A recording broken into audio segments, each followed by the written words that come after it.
Hey everybody, welcome. What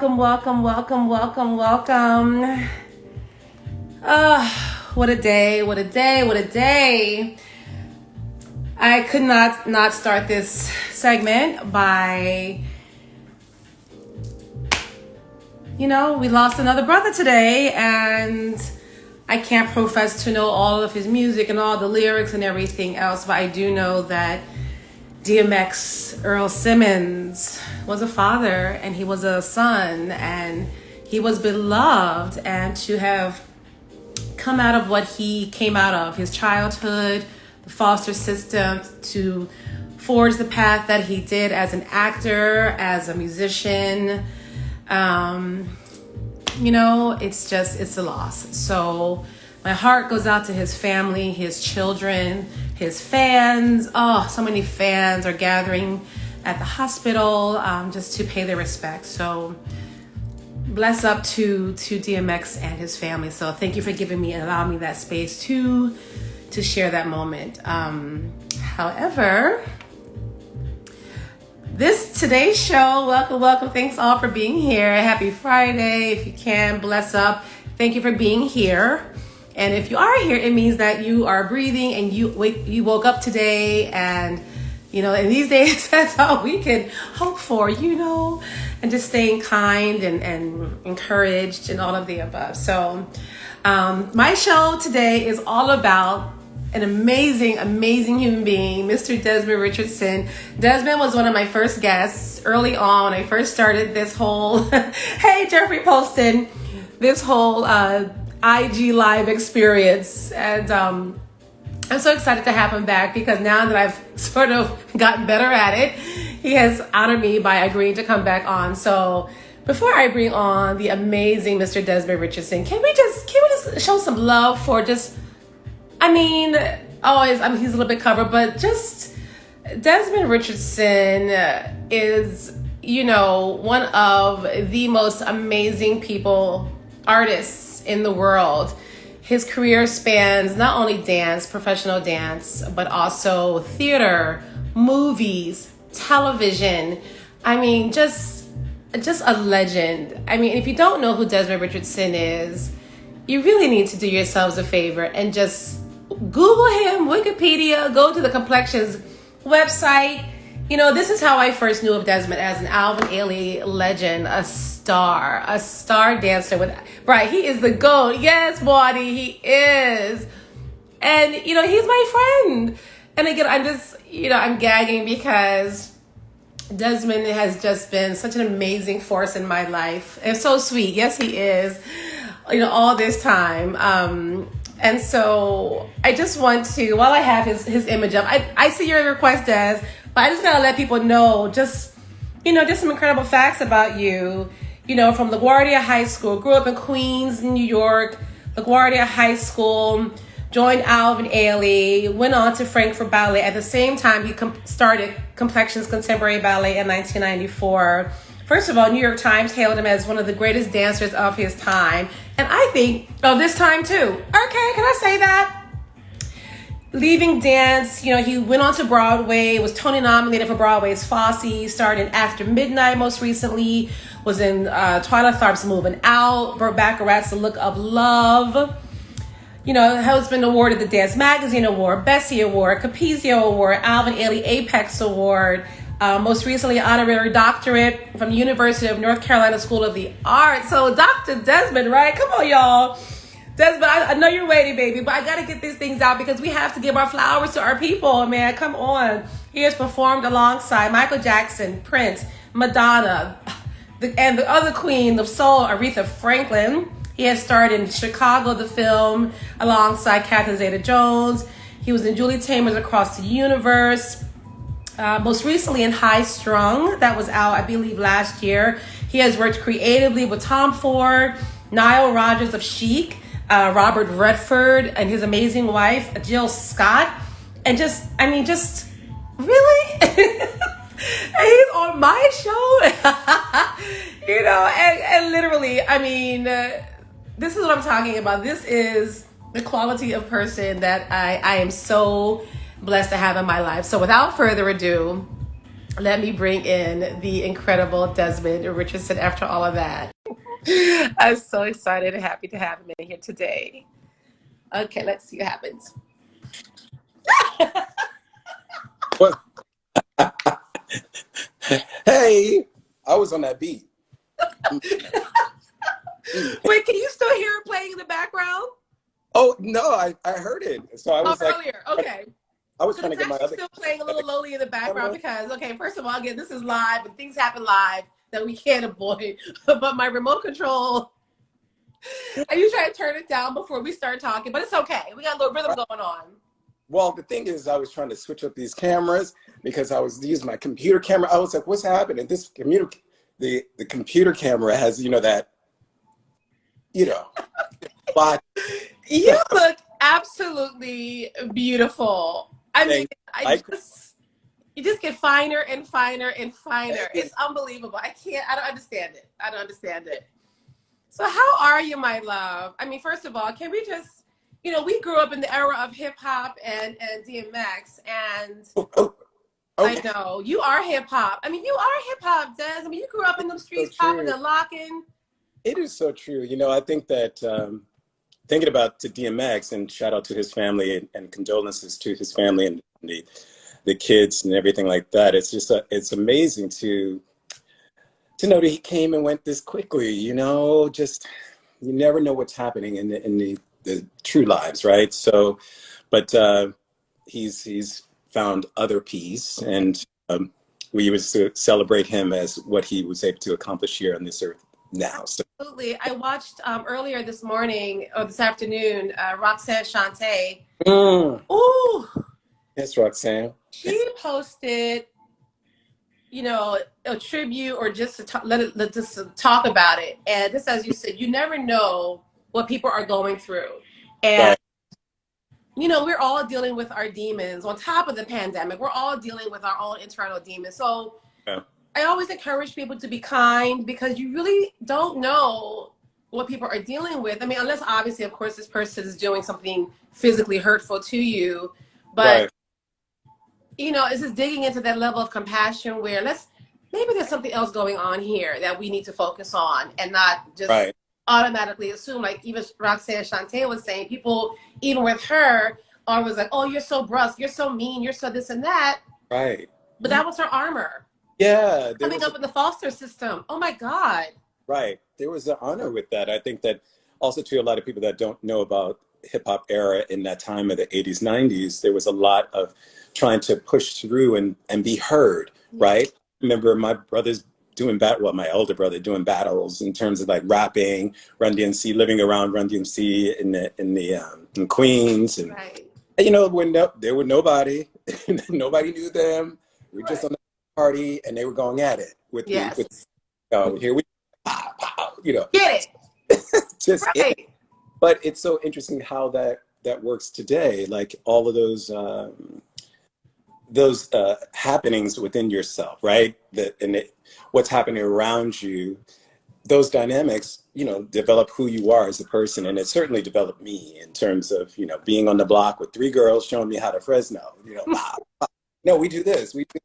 No, go to the right, go to the left. And I'm like, wait, what? Do I use my back or my legs? I want to ask you about that because, we did an amazing interview 9 months ago. And thank you again for coming on my little rough and tumble Live.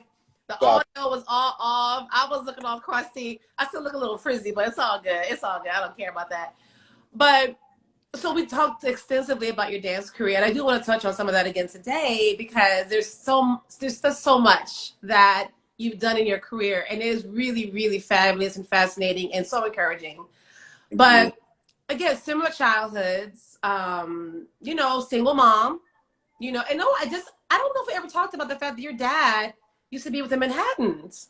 Yes, my dad sang, it's one of the reasons I think we moved to, from what the story I was told, we moved to South Carolina because I was born in South Carolina and we moved to DC to forward his singing career because he was closer to Philly and things like that. So he wanted to be near his other brother that lives in Atlanta, Maryland, and things like that. So I think understanding that was like, he was into a whole situation, like just trying to further his career and go for it. Unfortunately, things happened where he didn't go, you know, strictly there. Mm-hmm. You know, because my dad passed away in 1994 when I joined. When I joined, a little bit after I joined Ballet Frankfurt. Mm-hmm. I didn't grow up with him. But I mean, we were in contact somewhat here and there, but my father passed of alcoholism and things like that, you know. Wow, Des. Yeah, because he went down a particular path that, you know, being a strong Black woman that I grew up with, she was like, I gotta go. You know, unfortunately, they had a beautiful relation. And my mother and father grew up together in South Carolina. They knew each other as kids since they were 5. Wow. Mm-hmm. And I think that she was going left and he was going right, and she was trying for him. As she always spoke very highly of my dad, never berated him or anything like that. She just said, this is a person who had an addictive personality.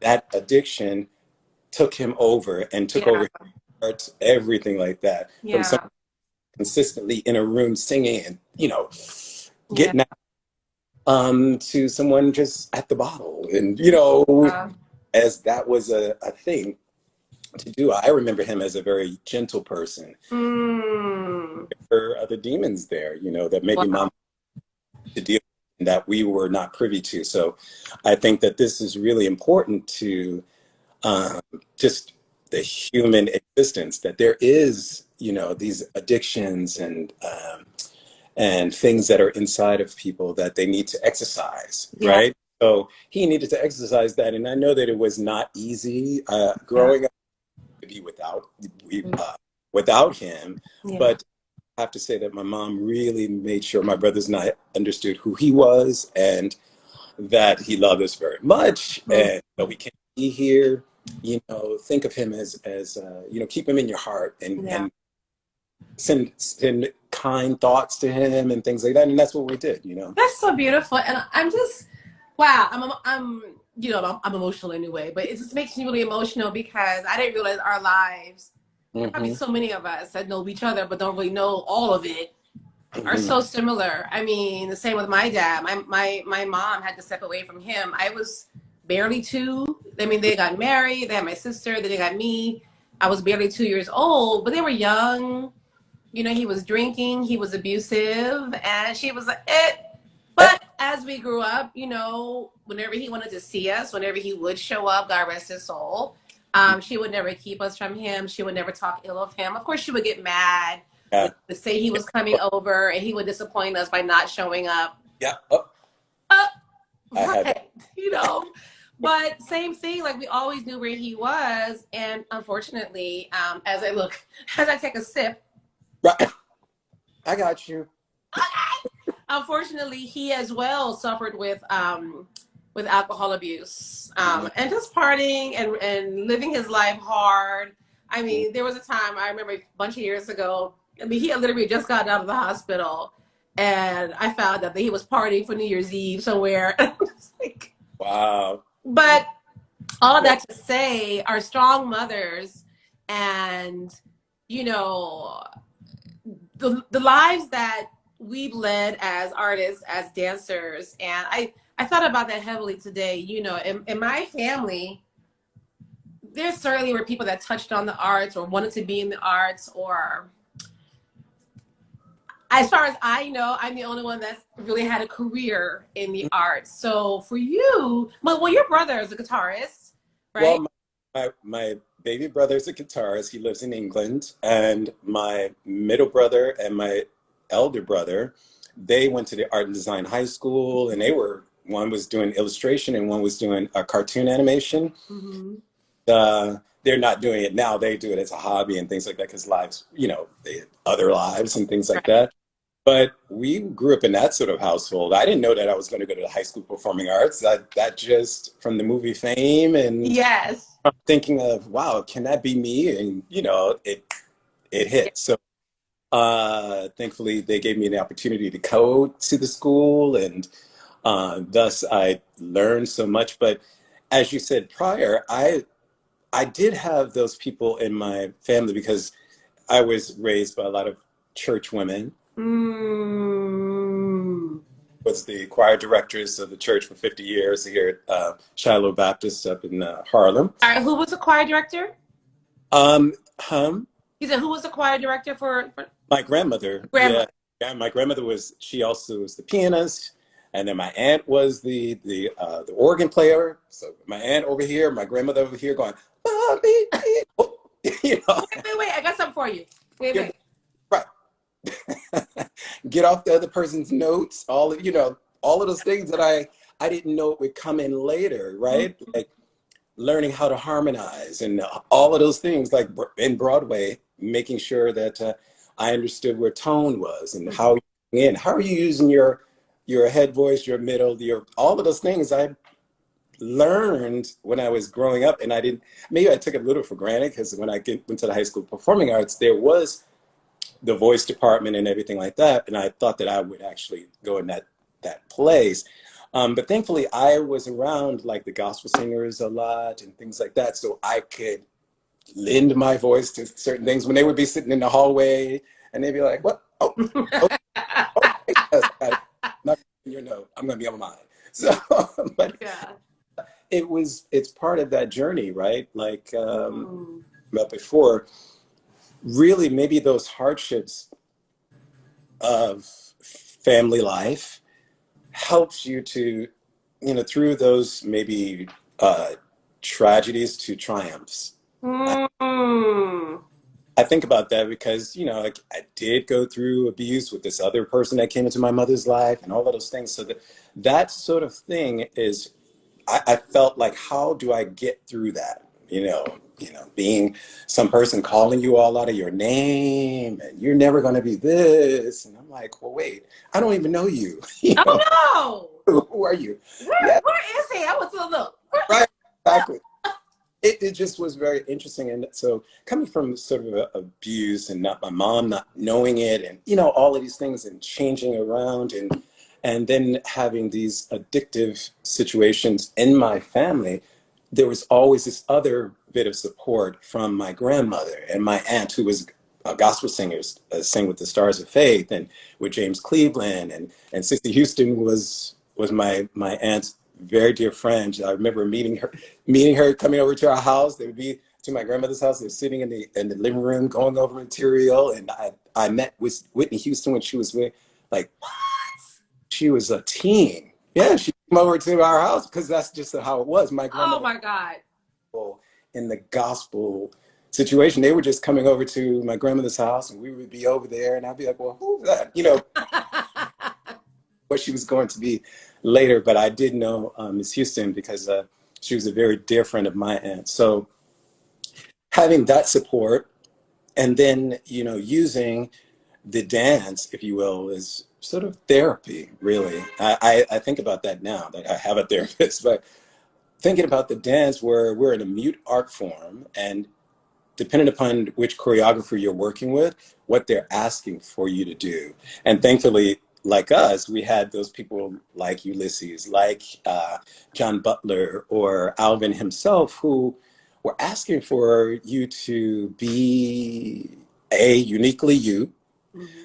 And I need to see, I love this leg that you give me and all them pirouettes and things like that, but please make it right.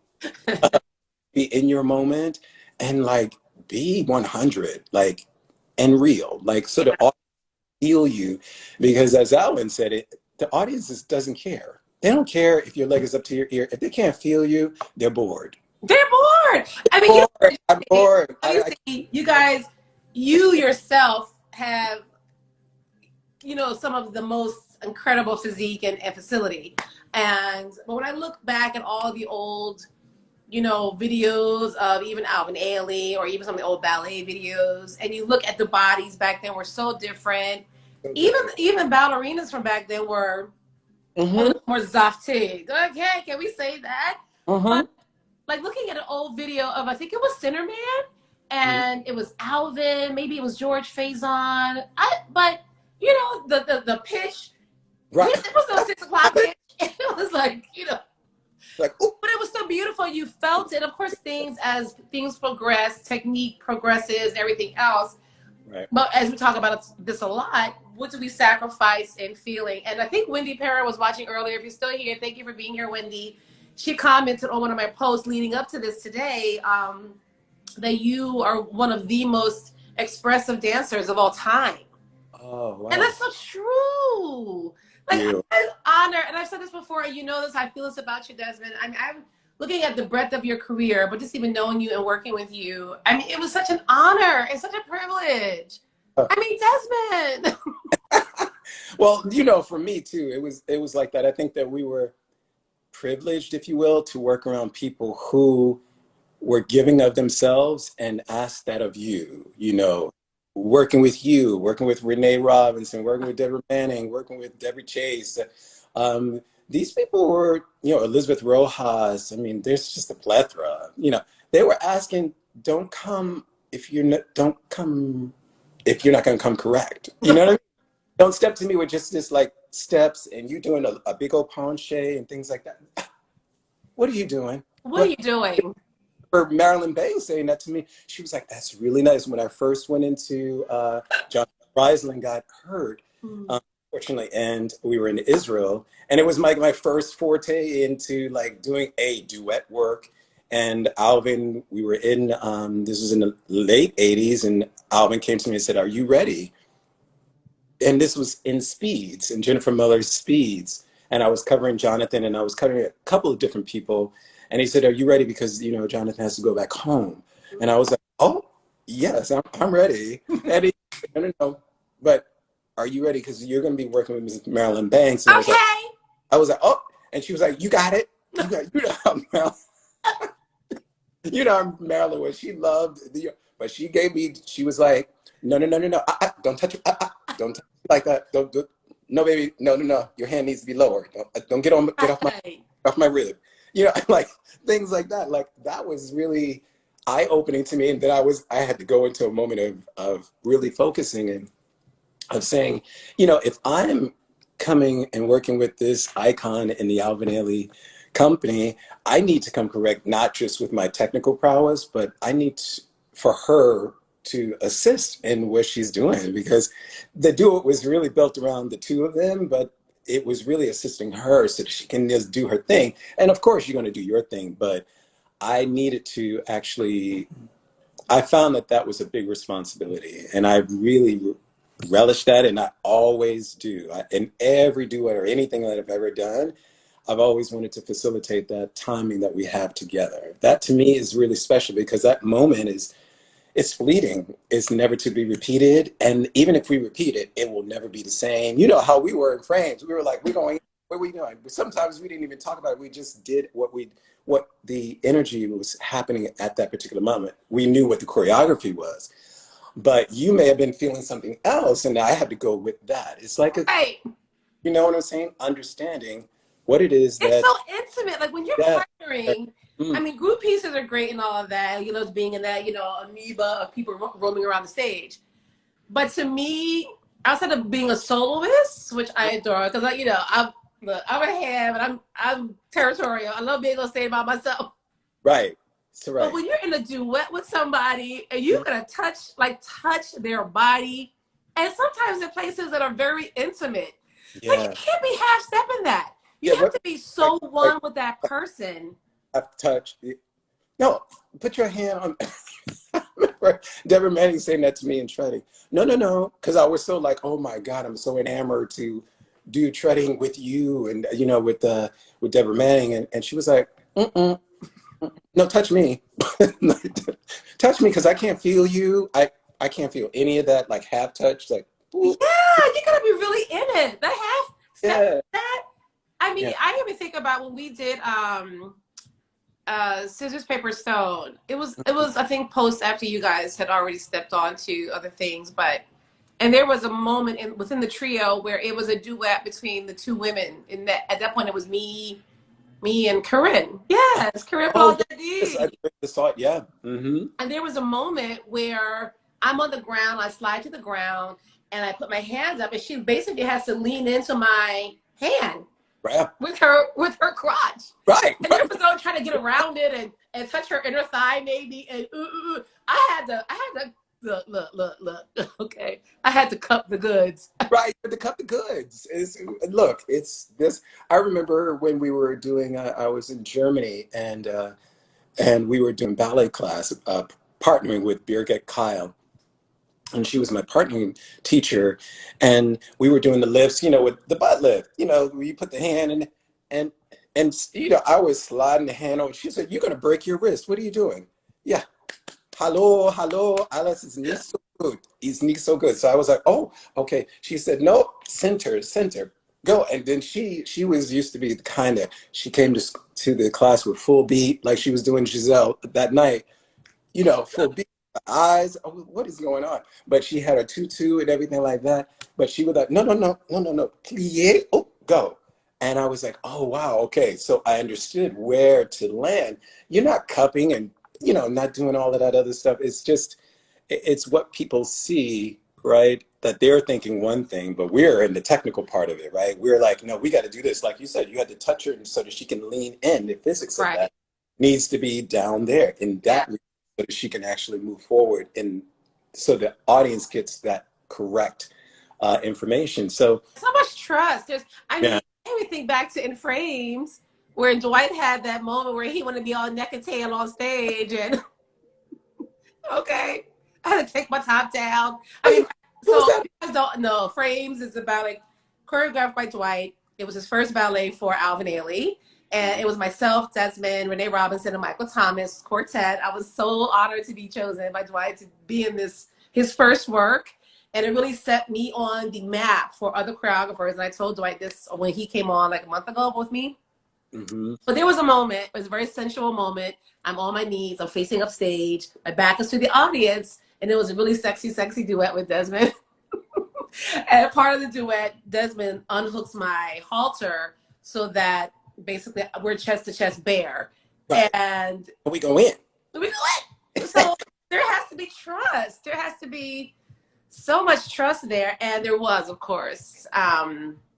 And so just looking back again over the timeline of your dancing, going off to Frankfurt Ballet. Frankfurt, I don't think I realized that you guys started Complexion in '94 at the same time you went to Ballet Frankfurt. So how did you make that work? How I made that work was through sheer will, right? Billy was so kind about that, Billy Forsyth, and he knew Dwight and he understood what we were doing, and he was very respectful and just very encouraging. Like, this is what you need to do too. This is what, back in the day, we used to do so many different things. So on your times off, this is where you will be. I understand. I'm not going to call you in for, certain things, for little workshops that we would be doing in Frankfurt, because I would be on a plane generally on, to get back to New York for certain things. And then Dwight and I would organize the company things at that time to just revolve around the times that I would be off, right? See, Jeff Polson says, I was coming in and out, getting off that plane sometime. That's so generous of Mr. Forsyth. I mean, Francesca, who I had on a few weeks ago, said the same thing. Like, he would encourage you to go off and explore and your choreography or other work. And that's so great. Yeah, I think that, it's interesting because he had a feeling, I would tell him all the time that he had a feeling like Alvin, because they're both Caps, they're both Capricorn. That generous, like open, like do you, but do me too. Like I want, like do me. But it's a relationship, right? Like, I'm not saying, man, woman, man. When you're fully invested and you're trusting and you feel confident in your partnership, you can let that person go off and wander. And I mean, whatever you're look. Whatever that means, whether it's just going off on a solo vacation or going with another partner, whatever that means, but having that freedom to still feel like a fully formed individual. And then when you come back to the situation, you're bringing so much back with you. I mean, it's just having the freedom to be a fully formed human being. Right. And I think, again, we were just so, I use the word privilege because it was such an honor to partake in the sharing the stage with Antonio Carlos Scott or Jeffrey or you know, Evening Complexions, you know, with Miho and with Sherry Williams. She was, Mm. you know, with Cara Abiog and Sarita Allen. I mean, this is particular to Complexions and not Alvin Ailey.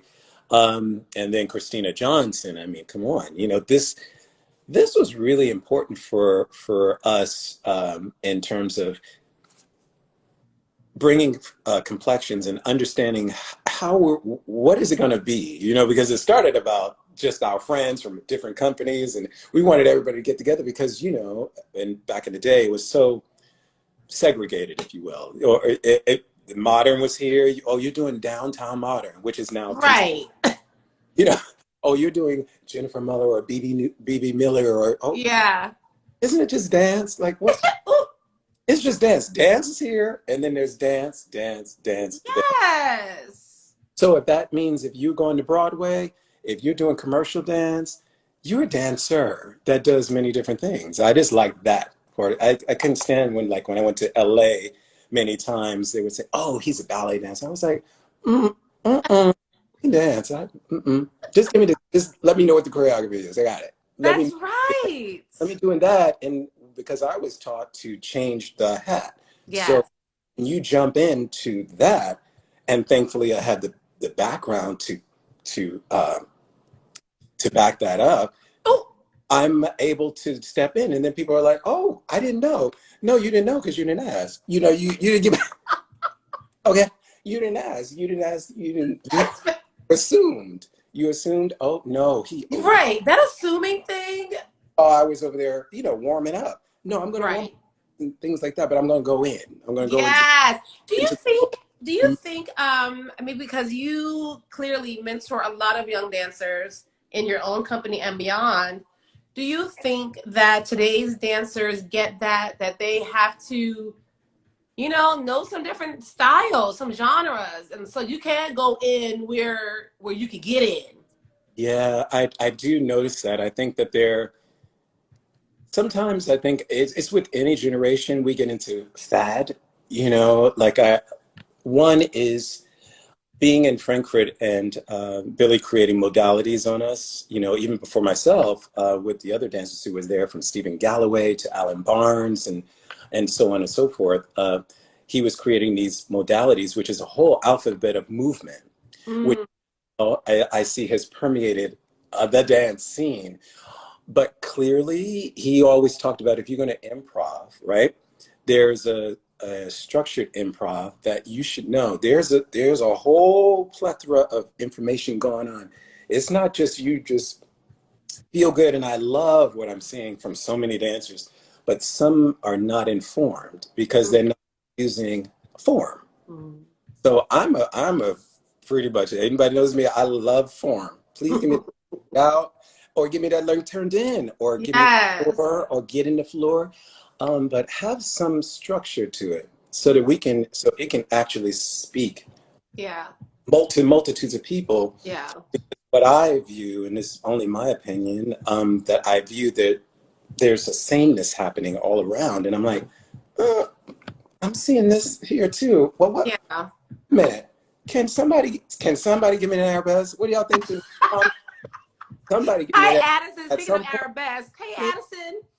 Yeah. Oh, hey, Addison. And And somebody in the comments, Leslie Miller just said that Clive Barnes once called you a dance linguist. I love that. oh wow, yeah, yeah. You know what? That I believe that came from Alvin, because he said to me in rehearsal one time. He said, "You know, I give you so much material, and you have such a wonderful language with it. You know, like you tend to, you know, breathe life into it, and I love that." And I was like, oh, okay. And so for Clive to say something like that, that's really that's a big honor, because I do think about that. I always thought about something that Mary Hinkson said to me when I was training at the, not the high school performance, at the Alvin Ailey School, and she was my Graham teacher. You know, the icon Mary Hinkson, one of the first Black women in Martha Graham. She was saying, you have to be totally immersed in the choreographer, what does he want to say? You're not leaving yourself over there, but you're not imposing yourself onto anybody's choreography. You're never going to lose you, but we need to understand what it is that the choreographer's voice, your voice is in there too, but please be, just clear with your intention and clear with what you're saying so that we understand, because that's it, just getting back to what we were talking about. That's what I miss sometimes with certain dancers. Certain dancers today are just like beasts. They can just do so many different things. They are amazing. I love watching. Me too. I love dancers. Oh, but some are doing their natural, which is cool, but there is something to be said about having structure and form. So you're that much more informed. It's like with any language. If you know more words, then you can speak clearly. Right? And you can speak clearly, succinctly, and to the point, and reference people's heart, soul, and humanity in that. So that. Yes. I love that, Desmond. Can we go back for a second? Because I know we have to always, well, we don't always have to, but because it's still such a thing, when you're talking about Mary Kingston being the first African-American woman with Graham, or one of the first, or maybe the first. As a lot of you already know, I'm sure, who are on this chat, Desmond was the first African-American principal dancer with American Ballet Theatre. And we were all there to witness it, and so proud up at the Met, in Othello and other things. And I also watched your amazing interview or conversation with Aubrey Lynch 2 days ago. And you were saying how, but even after that, there was still sort of like this, I hate to use the word ghettoizing, but like where you did Othello, but then you were like put in peasant roles and not prince, or say what now? And so I look at where we are today. We have Misty, yes, glorious Misty. How much do we love Misty Copeland? And I love that she just got an amazing award from the NAACP Image Award, and for all her work that she's doing to just keep pushing the envelope with that, but that we're still having to keep pushing the envelope. And now we have Calvin Royal III, another glorious brother, who basically 2 years after you. Crazy. Really? And then there's Gabe. Gabe Stone, right, from Philly. Stonemeyer and Danny Burnett. They're, for Boston Ballet, the Prince. I mean, the kids are here. They need to be seen. And what I meant by that is that I was asked to do these particular roles. Not that they were beneath me or anything like that, but you didn't ask me, to come to American Ballet Theatre for those roles. It wanted me to come as a principal dancer, which I auditioned, like I said, I auditioned for Misha 2 and 3 times when Carl Genesant was there as a soloist. And there were no contracts, but yet I see all the Spanish people and Russian people coming through at my same time. I'm like, well, wait a minute, what happened? I got 5 pirouettes. I got 6. I don't understand what's going on. So, but that's not part of my story. That's their story. They have to deal with all of that. And I chose to speak up about that. Like, no, I don't want to do it. Yeah, Gabe Stoner, yes, for sure. I didn't want to wear that really, because I had to think about that. What my mom said, she said, listen, there are so many people that have come before you who have paved the way, and just step into that space. Do not wear all of that, because that's a lot to wear. It's a lot. If I think about it, it would make me super angry and things. I want to be that person. I didn't want to be, and it's okay to be angry for sure, but I didn't want to step into a new environment and have that. Though those little micro moments were happening where I had to put many people in their place. And, like, don't ask me that. Educate yourself. I'm not your, teacher, because my experience, my Black American experience, is totally different from everybody else's. And though we may have similarity, everybody's is unique. So you can't just homogenize everybody together. Ask me questions all out of the blue. Don't y'all do this? Oh, y'all don't do that. Wait, I didn't take a sip on that. Wait a minute. Yes, sir. Yeah, don't ask that. Don't ask me. Do y'all? No, that's almost like what I was saying to Davide here is like, being at a gala there, and the woman like you, she's passing me. Oh, here, I'm finished. Oh yeah, that happened to me a million times. Oh, I'm finished. What do you mean you're finished? What? Like, Okay, I I'm not. I've just got here and you just finished watching me on stage. I cannot refill your champagne She just glass. saw brown. You just that little thing, oh, you got sorry. Ooh, you can let it fall because I'm not picking it up. I'm not going to give you a refill. None of that. I just came off stage. So no. Mm-mm. And why are you asking? I admit, yesterday and today, I was in a mood because it gets under your skin, it gets in your cells. And I said to her friend today, Tamia Santana, she says hello, by the way. And I said to her, I have got to find a place that I can metabolize some of this anger and let it out. Because when you keep internalizing, and I had to call, I know who I can call to be like, Yeah. but you Yeah. have to let it out. You have to release it, however that is, because it will stay in your body. It will manifest itself in your cells. It will turn into illness. And I refuse to let other people's stuff manifest itself into my stuff and then cause me to be ill and not sleeping and all these other things. And, We're just trying to be. exactly. And we're excellent. And here's the thing is like when we were dancing, we had that outlet to let that go, like get on, like with anything that's happening in your life, the dance was so there to kind of like let things out and explore, right? Nowadays, when not having that sort of outlet, it's really difficult to let that out. You have your therapists and things like that. You can talk it out, but it's really important to work that out. Like you said, I think it's really important. I try to do as much as I can to work it out. That's so very important. It is. Oh no! Hi, honey. Oh my God. So if you guys are just joining us, I am talking to the great, legendary, iconic Desmond Richardson. He and I shared the stage for, I guess, 5 years, 4 or 5 years at the Alvin, Ailey American Dance Theatre. I knew of Desmond, of course, prior to getting into the company, and I was a huge fan and a fan girl, all these things. And this past year, when everything went, crazy with the pandemic, Desmond, stepped up for me and started one of my summer stage film creations that I was able to flex and create in this pandemic time.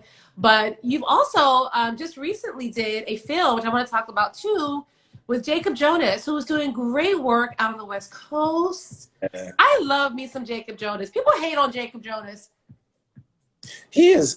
I really, he's like, I say my brother because he really has a beautiful spirit, and we beyond us just getting on virtual and creating material and things like that. We had really beautiful conversations, and it was really lovely to get to know him because he's such a gentle spirit. He really is. The way he comes to material is really raw. So where he said, oh my God, I got to learn some ballet. You know what I mean? Like, I was like, well, that's what you should do. If you want to do that, that'd be great for you. But I understood how he, and very respectful of how he commits to movement and where it is from a very natural, raw space, right? And where he's using he and his dancers, fierce dancers like Mike, and Jill, I mean, they are beyond. And where they're using time and space and all those things. And I miss that, having done it for sure, but I miss moving like that, like just my moment and having a moment and not the expectation of bum-ba-da-dum. Okay. No. I posted the solo Edging Normal about a half an hour before we got on, and just even watching it again, if you guys are hearing me, if you go back to my page after this, or, whatever, go look at this solo. It's also on films.dance, I think is their page. but Desmond did the solo edging normal, and it was filmed here. I did read that backstory, but are you able to say what the magic was? Because it looks like you're in the middle of this forest. Oh yeah, Amazing. I was. I was up in Westchester County, and they used a huge drone that went up above the trees, and that's all it was. It was just light from the drone. You really were outside? I was outside. Oh my God. Bone cold. But guys, we gotta go back and watch it. It's amazing. I was in that moment, and they were also very kind in terms of bringing blankets, and everybody was there. And but you know, when you step into that zone, I didn't feel any sort of coolness and things like that. I just felt like one with the earth and the trees, and I think then it was just the trees just had turned. So the light that was shining through, that's the natural light. That's it. That's God's light. That's not doctored? No. That's just the light that was coming through. I was looking back like, oh my God, that's God. Incredible. How the light at night, because we were shooting around 7 or 8ish, or maybe later. So, you know, it was going like that, and then seeing the reds and the yellows, and I was like, wow. So that put me already in a very, very transformative place, right? I was like, okay, let me go in here. And then he talked about like the camera being so very close, because the camera is like really here, and I had to do my thing when I hit it. He was like, ooh, don't hit it. So, because there were moments like, wow. So, but they really wanted to get inside and how your hands are, and you know, there was one, and I'm glad that we went with this take, because I do a whole another one with my eyes open.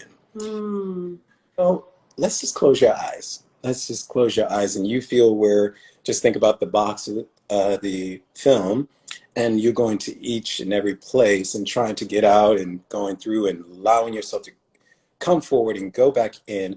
That was all very profound for me, because I love a theater piece. So, yes, you do. Piece.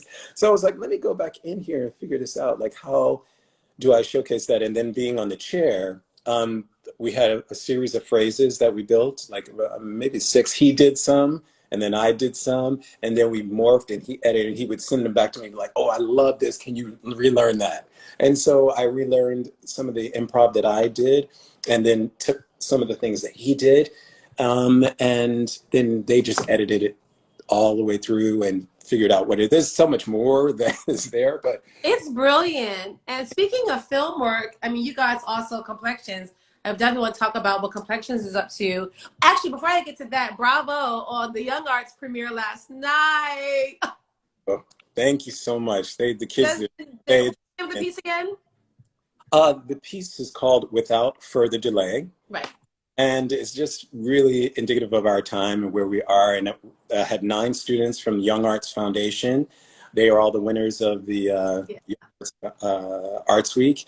And it was really beautiful to work with them. They're all stunning, you know, in their form, what they're doing with 2 classical Indian dancers. Yes. Oh, it was brilliant. Ballet dancers or contemporary dancers. Ballet dancers as well, and it was just really beautiful for them to see each other, because they're not in the room. Usually they would be in the room with each other, you know, for that week. But they had an opportunity to see each other and to see how their energies were radiating. And so I heard this music, which we used in Complexions, called Magnetic by Terence Blanchard. And I called Terence and I was like, I really want to use this music again. Can I use the music? He was like, absolutely, like, let it. How much do we love Terence Blanchard? So he was like, yes, let's go ahead and do it. And so we put this piece together, and Matt Donnelly edited the materials and just did a fantastic job in terms of taking the different phrases that we did and then piecing it together to create an environment of you know, this immediacy of where we are in this moment. I wanted to use moments in imagery that was, you know, indicative of them and what do they want to say right now, where they are in this moment. I really worry about the babies, and I mean like the babies and our dance babies. I really Yes, that's big. I worry about our babies. I really do. Well, I think it's, it's very interesting because we're in talking to our dancers just in this moment in this current events of where we're living with our Asian brothers and sisters having some sort of energy, negative energy put towards them, not so No. much, no, that's not going to happen, like we have to absolutely tell them be careful and things like that. But we say, you see something, say something, and don't absolutely be holding the phone and letting somebody be beat down. That's not going to happen. Exactly. So, I was talking to Dule the other day. I was like, you see, where I come from, that just doesn't happen. You jump in, and it would just be on. It will be on. It would just be on. Somebody's gonna call a cop, but that's not gonna happen. You're not gonna kick anybody in the chest or something like what? Oh, Because that could be my mother, that could be someone's, and my aunt, that could be. No, that is just not gonna happen. glad they arrested him. That just Uh, savage person should not have been on the streets in the first place. But it's yeah, awful. And the thing awful. we have to, because we have people of Asian descent in our company, Yeah. and I've been feeling very, like, whoa, what is going on? And am I safe? Can I be in New York? All of those things. And I'm like, no, you need to step into what you're doing. And if somebody's coming to you, there will be some support around you. So Yeah. that's what we're doing. And that's what we've always done with Complexions is that we support everybody. Everybody has something to say because you can't say that everybody is just one thing because in Yeah. Complexions, Okay. this one's Peruvian, this one's Japanese, this one's Black, It's amazing. Your company is so international. I love it. I love it. And so to that point, can we talk about you just put out the film last month, was it? Black is Beautiful. It was amazing fundraiser, premiere film. And what's next? How's the company doing? How can we support? Yeah, well, thank you so much. If for those who would like to support, they can go to complexionsdance.org/giving. We're always open for any donations that are coming through, and we're so appreciative of the donations that many folks have brought to the fold for Complexions. It just helps us with the everyday, until we getting a grant or putting in for a grant, but there's that in between time, No. Good news is that we have some bookings coming, hopefully, if all continues to go well, in June and July in Detroit and in Dallas and other places. But, in May 17th, the week of May 17th, we'll all be able to get back into the studio it's only, 15 of us. So they'll all be able to get back, 16, excuse me, be able to get back into the studio. And because the studio that we'll be working in, they allow almost 30 to 40 people Oh, in. wow. That's good. And everybody's been tested and things like Good. following all the protocols, which they had been doing already because we take class 2 times a week anyways, just to get back in shape. Okay. Okay. Because that's a whole nother situation. This is now, if my math is right, year 27. So in honor of this talk today, I have on I don't know if you can see it, wait, my 20th anniversary complexion shirt. Yes. Oh my God. The fact that you guys have been able to maintain and keep it going is just a testament to who you both are, not only as artists, you and Dwight Rhoden, of course, but the commitment of your dancers, the commitment of the dance community. I mean, every year at the Joyce, when I get to work with you guys or freelance with you guys, the energy is always so amazing. Let me tell you something, guys. So I've been working with Complexions as administratively or helping out the season since 2014. Yeah. It is the best 2 weeks of my life. I gotta tell you guys. No, I'm serious. I literally finish out the box office stuff and then I run upstairs to watch the show, and I never get tired of watching these dancers. I watch maybe a different dancer every night just to see them get to the show. But me and Desmond will stand in the back of the theater and just like, it's the best time. It is the best time. Yeah. And I miss that. So actually, Complexions was the last live dance performance I saw before that. For a lot of us, actually, John Malik, my friend Aunt, there were so many of us that were like, oh my God, the last thing we saw was Complexions. And it's like, yeah. Well, I tell you, you asked about what else we're doing. Well, we did get our information from the Joyce, and we're going to be coming back in November, the latter 2 weeks of November in this season 2021. If again, wait, God willing, everything. Really? Yes. So they I'm told. gonna cry. Oh my God, I'm gonna cry. We're like, yay! So I'll be calling you. Oh. Please, Desmond. Oh, I'm sorry. That makes me so happy. Right. So now we're working on, Dwight is working on the other iteration of the film that he wants to do. I'm sorry. That just makes me really happy. I love you. No, I love y'all so much. But we're going to be doing, the next work is called The Wrecking Ball. Mm. There you will be able to see Vincenzo De Primo and Thomas Dilly and Tatiana Melendez. Okay. Those two. Garrett Ramers and those kids coming through on that, you know, and the usual suspects of Brandon Gray and Larissa Gill. Brandon. Oh, it's Larissa, honey. You know that's my girl. Brandon and Larissa are doing something with Laguna coming up, right?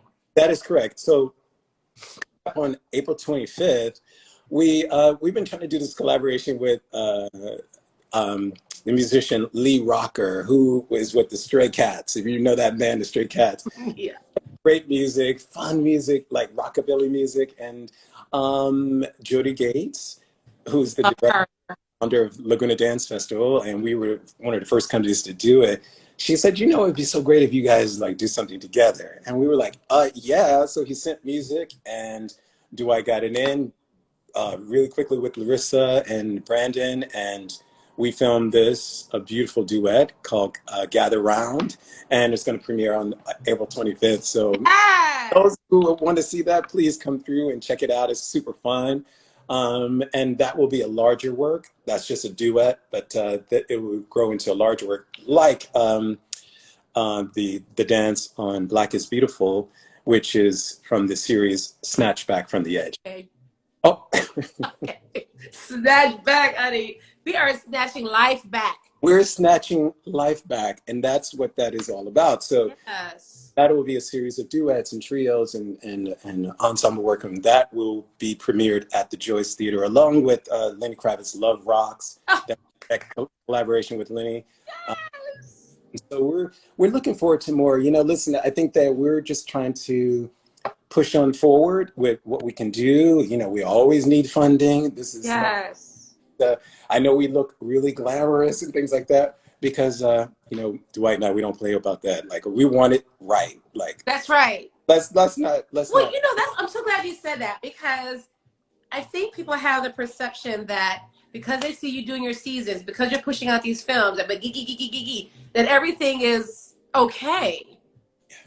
But it's because y'all are so on point, always. Yeah, we need to talk about it a little bit more. Of it, but y'all need funding. Y'all need help. Yeah, so at that point, so guys, if you're watching, the link to the company is in my bio and on my page here. And also, I want to touch on, if you have about 10, 15 more minutes, can you spare? Mm-hmm. I absolutely want to talk about the academy, because you have the summer intensives coming up. Yeah. People can sign up now. Yeah. Complexion Academy. Financial aid to you guys as well. But it's such a great thing for young students to be a part of, because, not to be corny, but it gets the kids on their legs, honey. Listen, and these kids right now, these students, what I love about this generation is that they're able to do so many different things. You know, many of the dancers are coming from the convention world, and though some people poo-poo that, I do not. I think that they're coming with the goods. They can dance, like many different styles, and some of them are going into point work and they know what they're doing, but yet they can take those boots off and get into the floor, or they can get into some hip hop. And that is awesome for me, because that is everything I've known myself to be. And it's lovely to see that happening. So I think that portion of dance is so imperative, I think, for myself and Dwight. We just love watching, you know, dancers just get their life, but with structure and intelligence, technical prowess, understanding of why you're on the floor, not just like in your own thing, but why are you doing any sort of step because you need to transport somebody. You know, so whomever's watching you, you need to transport their spirit, because actually right now, as we all venture back into studios and on stage, it's got to be at 100. It's Okay. got to be at 100. There is no way that anybody's going to be like, I think I'm going to be on the leg. You got to go for that leg. If you're going to fall, I want to see you like really hit it. And, because you can, and because that's where we're not about like, oh, I'm going to be quiet. There's no time to be quiet right now. We're past quiet. Time is over. That time has passed. Now we can be refined and clean and clear. Sure. But we need to see some edge. Right. I listened to the students the other day, like right now, because of this isolation, and I'm sure you understand this too, and many dancers that are on here, is like when you're isolated, generally that's where the work is. Because before I got into any studio, I had already done some work and listened to music and things like that. So when I'm coming to you, say we're doing a duet, I know what I'm doing. And then I'm open and allowing myself that spontaneity to receive. And then we're in that moment together. But I'm going to know what I'm going to be doing. I'm not looking. Yes. Oh, is it on the right leg? You know, looking around. Why are you looking around? You should have done your Why homework. are you looking around? Stop looking around. These eyes looking over like this and this. Stop it. I can't. You know that you know those. I do. It drives me crazy when I see it. And I cannot stand it. But I'm like, what are you doing? Because that's What are you doing? thing. Because that's the inner work that you should have already have done by yourself. Right. And so when you step to the left and to the right and center, we should all be like we all used to do, be on the floor, like you got it, let's hit it. Jeff, I'm talking about. Okay. We would go. Almost like eyes. Right. Not that wondering. What are you doing? Why are you looking around? And then the audience in the program, like, are they okay? Are they okay? You lose confidence. You know what it is? I just realized that when you start looking around, you lose the confidence of the audience. Yeah, basically, because they're taking a sip, they're like talking, and they're like, she don't have it together. So I have seen dancers with probably not as stellar technique or not the bodies of doom or whatever else, but they have that focus. Okay. And that will make you believe. Everything. And it just means like you're there for some business. Right? Yeah. And that's whatever style you're gonna get in.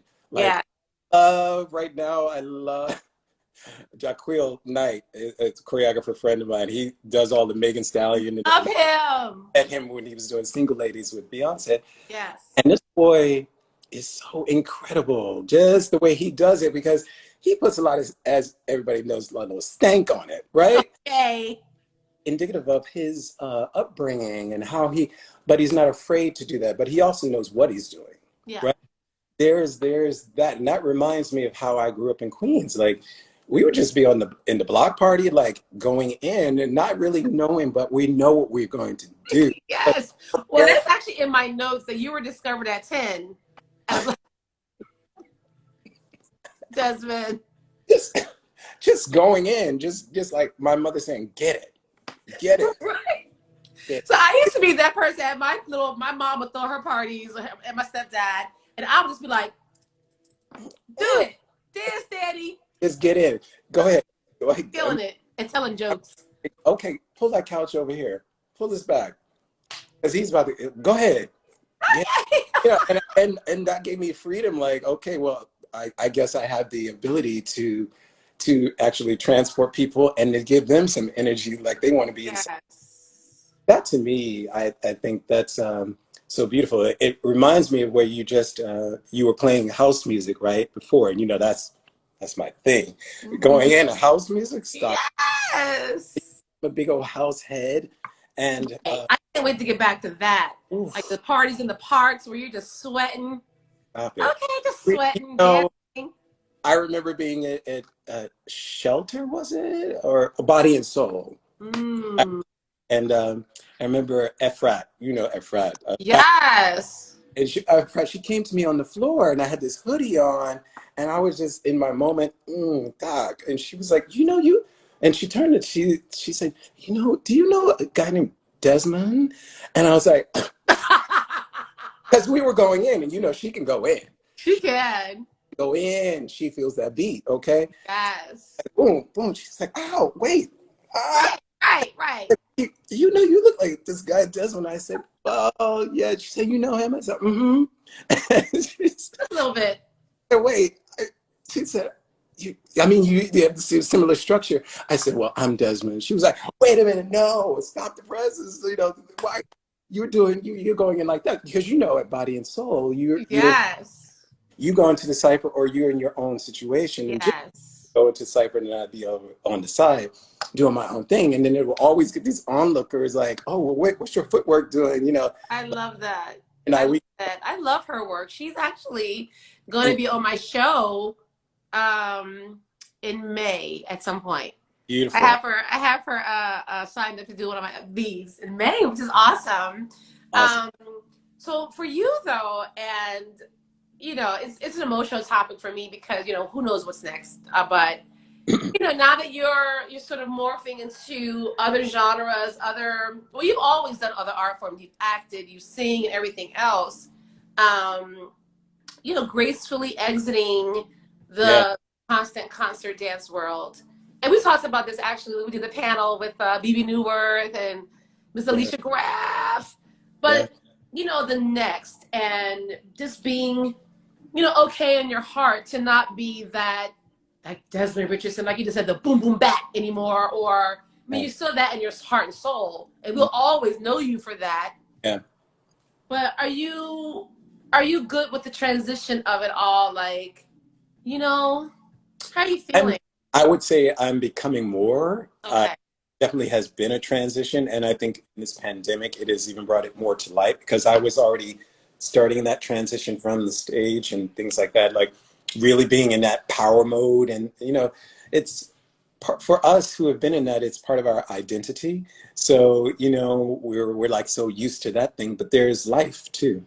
There's all of those things, and the quality of life. And it's like my fiance says to me all the time, like, you've been to all these countries. Did you enjoy it? You know, like, oh, all over the world. And sometimes I'm just going to the theater and to the and you know, with a little hop skip to a museum here and there and get a little book and keep it moving, because I don't want to walk too much. I don't want to. Right.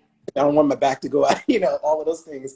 And I think now is the time, you know, in my 50s here, it's time to enjoy all of that, right? So, and now that I know all these places, we can go back to these places and really enjoy.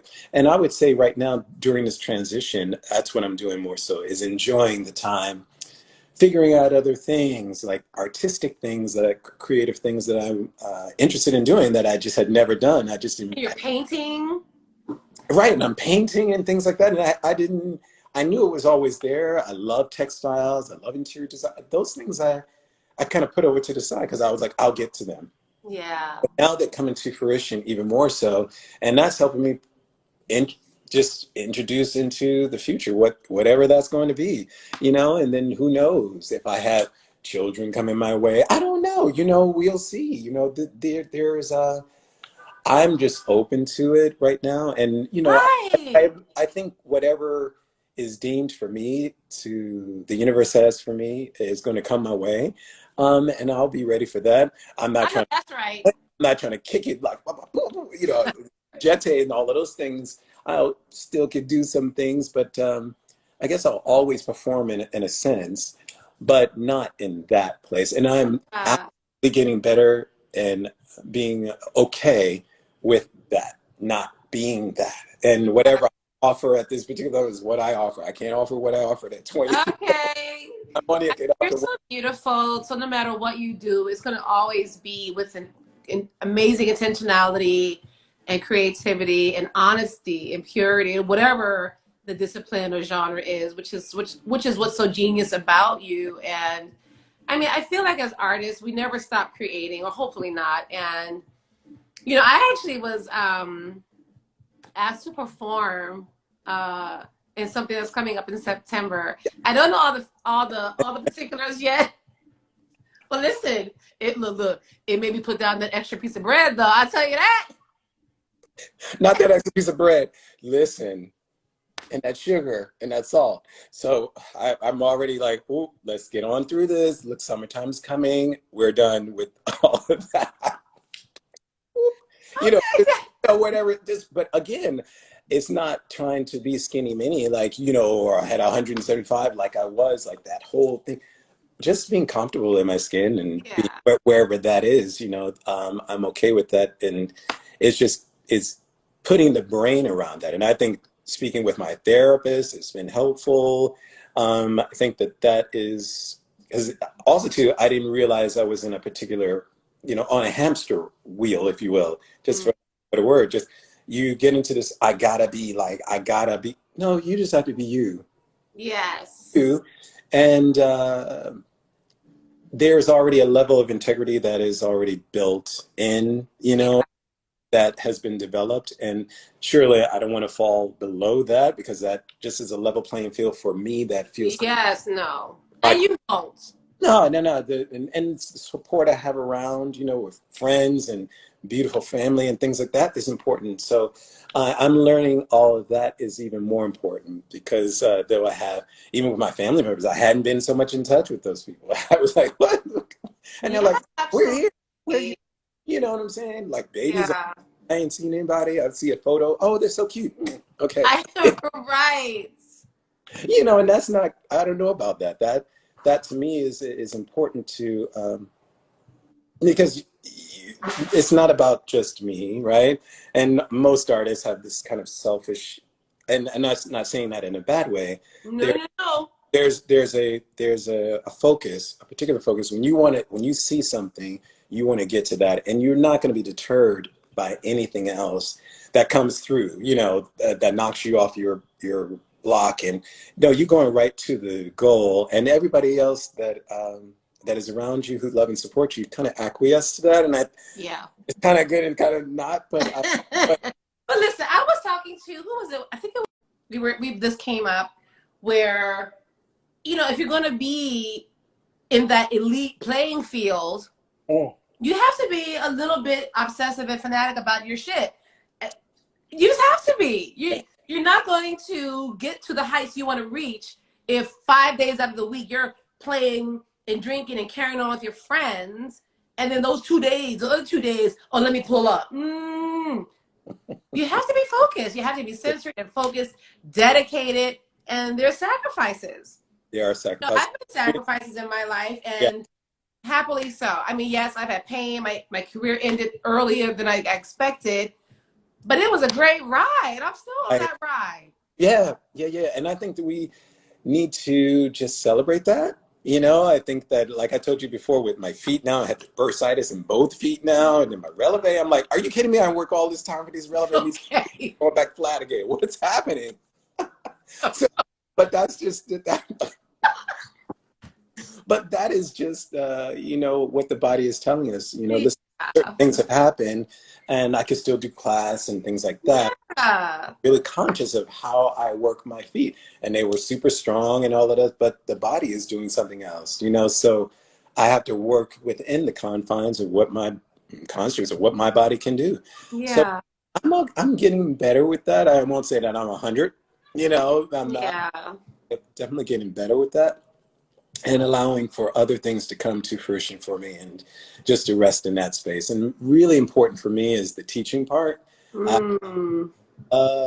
Found I love teaching and paying that back, because to me, when I watch students like get that information, ooh, and they're sitting in there and they're sitting Yes. in space, not the expectation of the space that I want you to be in. It's beautiful. It's really lovely to watch. And so I'm sure like our mentors, and you know, they were very happy about what we were able to accomplish, and we took it and ran with it, right? Yeah. This next generation to do the same thing. I'm going to be pushing you, hit it, go for it. Yes. I mean, With even for me, like even back when I was dancing, even back with Philadelphia, you know, I had the opportunity to sometimes rehearse the company while I was in the company. mm, And even with Ailey, I had the opportunity to teach company class sometimes, which was like, yeah, what? And then even going back to Ailey and coaching several pieces in Philadelphia, I love coaching, just like what you just said, like bringing that other thing out, because as we know, these kids today can do everything. Their legs are here, they can turn for 20 years, all this, but it's that other thing that people like us can like really just don't forget about, the story. Don't forget about the spirit and the soul and the crust. Yeah. Of doing. Who are you? We have. Who are you? In our company, we're really blessed to have a few, all of them really, but a few of them who can just stand there and just be. Like one, like comes to mind is Simon Plant. He can just stand, and you're inside. You're inside of the moment, because he brings. How we stand in the back and we're like, oh, just right. And Dwight's mad because they're back there making noise. I'm just making noise. He's like, shut up. So, but watching Tim or Tim, watching and Jillian just commit to the moments. Jillian, oh my God, it's really pretty amazing. So for us to witness that, right? Yeah, that us is really, really important, and I think that I'm just so blessed to be in this spot to actually be able to be an artistic director. Yes. How we can shape other people and maybe give a little few tidbits that they can take or not. Hey, Mia Michaels. Oh my God, the people are here, y'all. Yes. Oh, hi, Mia Michaels. Hello. But it's not just, I'm so glad you said that. I could just talk to you for hours, Des. But it's not just shaping your dancers. It's also shaping the dance landscape. So what you're putting out there with complexions is having a ripple effect in the industry. So that's why, as you know, I get so hot and furious when certain critics try to like blow, pass y'all off like this kind of like fat. No, you guys have had a ripple effect in the industry since complexions started. Yeah. And have been mimicked and copied and everything else, but the standards have always been way above so many. And so I just applaud both what you and Dwight are doing, as always. I'm so excited about November. I can't even wait. Wait, there's actually a question. I'm so bad at this. Wait a minute. I need an assistant. There's two questions. Okay, wait. Hold on. What's that? So Antonio Carlos Scott says, this is not a question. Thank you both for your humility and continued presence of grace. Love you both. Aww. And then thank you, Antonio Carlos Scott. We love you. And then Gratetti.dz. Do you remember Broadway tropes Calabria? World Dance Movement with Michelle Asaf. In Tropea. Okay. Of course. Yes. Molto grazie. Ciao. Yes. See. No, I mean, it's fantastic. It actually was my first time going to Tropea. Yeah, actually it was my first time going to Tropea, and Michelle Asaf brought me over there. And thus I've had a beautiful time working with the students, and many of those students have gone on and done such amazing things. We had Stefano Di Martino, who's he's now one of the, I think he's doing a new show. He was on Amici. And he would dance with complexions as well. There's Davide Datto, who's now he's a principal dancer with Vienna Staatsoper in Vienna, Austria. There's just so many dancers, touching so many different people like that in the dance world, and having an opportunity to share with them, and they share with us, right? So it's been amazing. I mean, I've been in places with Mia Michaels, and we've been looking at people like how but it's having this. We're blessed to have had so many and align ourselves with so many formidable people, from Mia to Laurie and Gibson to Debbie Allen, Dance Mom, Carmen de Lavalade. I mean, this is our nucleus of folks that we can reach out to and either call or say things to, and just shoot the breeze, if you will, and talk about certain things when we have an opportunity to, and understand what's the landscape, what's happening, what's, or they say, did you see this dance or not? Or it's important because we get a chance to connect, and I feel so blessed about that, to have this kind of connection to people. Yes. Do you? And this will be my last question, because we're almost at 6:30, and I'm like, it's Friday. I'm trying to get my little date on. because we got our vegan men's and Right. things. But I cannot wait. Hi, Davide. I love you, and I love that you love my friend. I can't wait for the four of us to get together and just break bread and have a wonderful evening together. Soon. Are you? Do you feel? Are you aware that you have influenced so many young male, especially Black male dancers? Do you feel that? Do you know that? Do you embrace that? I do embrace it. It's actually Dwight and others who have said, you know what, do you realize that so many people are like really inspired by you? And I was like, maybe I just wasn't thinking about it because I just do what I do, and hopefully somebody gets something from it. So encouraged by the likes of Gary DeLoach and Ralph Glenmore, those people, Carl Bailey, Kevin Brown, all those people who came before me, Danny Clark, in the Alvin Ailey company, who were just incredible dancers. Just like, I was like, oh my God, how can I even be anything like what they're doing and how they're touching people, and to have the opportunity to share the stage with these people, to have them in my my brain and in my mind and spirit, where I remember what they made me feel like dancing next to them and actually watching their technical prowess and artistry. That to me was like, wow, I hope I can do that. You know what I mean? And so some people have said, hey, you do this to many people. But I do relate that to my mom, because my mom always said, listen, I'm one of these people, if I'm not feeling it, I'm not interested. I was like, say that again. What? You're right. If I'm not. Oh, your beloved mom. Miss Yvonne, hey. But she was really keen for me to be in it for real. Like, say, that one looks like he's marking, and she don't know anything from dance, anything. She loves dance. She used to love dance. So, but she would say, I would say, how you feel with this person? Did you like? She's like, no, no, it didn't work for me. And my mother, with this scorpion, just right to it. Boop. Yes. Like, Oh, really, someone just really. wrote Des. Oh, it's me. Des, you inspired me to become a choreographer. Watching you move changed my life forever. Me and Michael. Come on. Are you kidding me? I got Mia Michaels in my room because of you, Desmond. Stop it. Now, Mia knows, like, when I first saw her, I think in Dallas. Okay.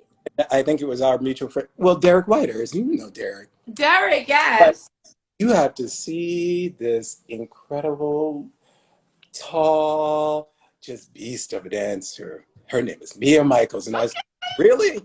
And I said, oh, I have to see her. And when we met, I was like, she's in there moving all just in. I just was incredible. Yeah. So I just love her to death. And just how she was explaining the movement and actually showing the movement as well. And some of them not thinking that they actually could actually do the material, right? So yeah, it was just profound. And so to see her trajectory and to see her inspire so many people from like on So You're Thinking in Dance and even beyond So You're Thinking in Dance. Okay. And where these kids, these beasts of dancers were coming out way before people were even kind of contemporary dance. Okay. And having them really go from the inside out. We all understand what that is, and she exists in that space. I love that. Space that we all understand each other, right? And so as she's grown, we've all grown, and we've all tried to keep our ears and eyes open as to how we can just move this thing along, this dance thing, right? And shape others who are coming after us. That's absolutely right. So this has been amazing. I'm trying to keep my emotions together because when I think about you on stage, Desmond, I Oh, I do. Back there in the back of the house, just I miss seeing you on stage. I'm so glad that we got the chance to work together as Right. artists. I went, go dig into What stuff, would you and do? I found this old. Huh? Yes, I. Okay, yes, this booty. That's us. And it was an old. I think it was a flyer from the Kennedy Center. I don't know where it's from. Oh, Oh, Performing Arts Chicago. storage. Yeah. Oh, I love. Okay. It was the 35th anniversary of the Ailey company. And then I dug this out the last time I talked to Dwight as well. Oh, that's one of the originals. Yes, passion in every hue. This was the first flyer. That was the first flyer. Lord, we did that by ourselves down at King's. Okay. Oh. Okay, Complexions, a concept in dance. Yes. Produced and choreographed by Dwight Rhoden and Desmond Richardson. It's on the back at Oh, Century Space, June 10th and 11th, 1994. wait. That picture in the back? What is that picture in the Oh, back? that's the two of you in the frames. Oh, right. By Robert Rowan, photographer Robert Rowan. Yes. Dwight with his. Robert Rowan and Jeffrey Miller. Right. And Jeffrey Miller, right. And wait, I'm just looking at this again, featuring dancers from. Okay, kids. These kids had everybody. Y'all had guest artists from Ailey, ABT, DTH, Day Contemporary Dance, Donald Burt, the group, and Laura Lubavitch. Okay, kids. Mm-hmm. So, look, the link is in my bio. Donate. Let's keep Complexions going. We're going to stay tuned for the April 25th premiere. We're going to stay tuned for news on the Joyce. We are going to kick this pandemic's ass. Masks. Yes. And I don't know how y'all feel about the vaccine, but whatever. I got my first shot last week. I'm saying it publicly. I did. Yeah, good. We have to push forward. And I Yeah. love you, Desmond. Thank you for doing this. I appreciate you so much. You have no idea. Yeah, that's how we do But it. I'm also a fan. Oh, that's like me to say, let's go. Let's go. It's time. That's how we do in a dance. It's time to let's go, but we're going to do it safely. We're going to do it with immediacy, if you will, and we're going to do it with focus, like we do. We're just going to come to it and make it happen for everybody because I really think we need all of this inspiration. And right now, it's the artists that are going to come hard. Like right now, that's what I was saying to my students the other night. Like when you're ready to come back into your studio, come with it. Yeah. There's no being like, oh, I don't know. You know, it's been a year and some change. You should know what you're wanting. You should know. What is it? Why are you even doing any step? That should be your motivation. And please don't just think about your legs and how much balance you're going to do with that tennis ball. You know what? Goodbye. Let's really think about why you have been blessed with the responsibility of having the craft of dance in your body. It's not for everybody. It's to be respected, and to when we're called upon to dance, that is something that's so I don't know, for me it's just so immense. If that's any step, any style, be in it because people need to be moved. Their spirits need to be moved, and only us dancers can do it the way we do it. So, and that's why you are Desmond Richardson. Oh. I love you. I can't wait to see you in person. Yes. Please accommodate for me. I know. Yes. I love you. I will see you on the other side, my brother. Yes. Thank you, everybody, for chiming in. We so appreciate and love you. I know. Yes. We will absolutely see you, you Okay. I love you. Out, or do you need me to close you out? Huh? Oh, Do you right. see the X? Me, I'm like, what are Can you see it? I can do it. Okay. You Okay. got it? Yeah. All right. Bye, Des. Oh my God. Amazing. What did I tell you guys? Come on. Desmond Richardson, Complexions Contemporary Ballet. Please support if you can, whatever you can. We have got to keep them going. I got my t-shirt on. I can't believe he just told me, hey, Dobby, they ciao bella. I love you.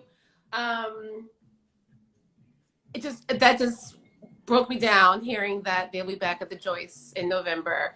let's pray on that. Let's burn sage or whatever y'all gotta do to make this happen. We are going to see them at the Joyce, sold out every night. I want butts and seats. I will be there. You know it.